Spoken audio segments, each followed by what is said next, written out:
জাকসুতে স্বতন্ত্রের Jitu VP, শিবিরের Mazharul GS ও মেঘলা AGS নির্বাচিত। আগামীকাল থেকে 19 সেপ্টেম্বর পর্যন্ত দেশে সক্রিয় থাকতে পারে 12তম শক্তিশালী বৃষ্টিবলয়।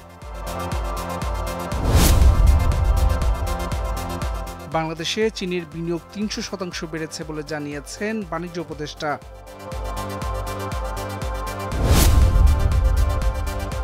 সীমানা পুনর্বহলের দাবিতে ভাঙ্গায় 3 দিন মহাসড়ক ও রেলপথ অবরোধ ঘোষণা স্থানীয়দের।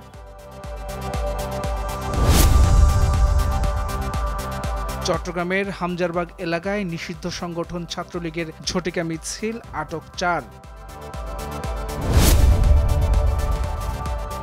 পাকিস্তানের ওয়াজিরিস্তানে সেনাবাহিনী ও জঙ্গিদের বন্দুকযুদ্ধে 12 সেনা ও 13 জঙ্গি নিহত।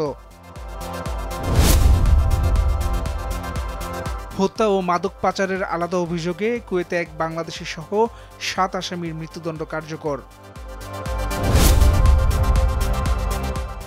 ফের রাশিয়ার কামচাটকায় 7.1 মাত্রার শক্তিশালী ভূমিকম্প, জরুরি সতর্কতা জারি। এশিয়া কাপে নিজেদের দ্বিতীয় ম্যাচে শ্রীলঙ্কাকে 140 রানের টার্গেট দিয়েছে বাংলাদেশ।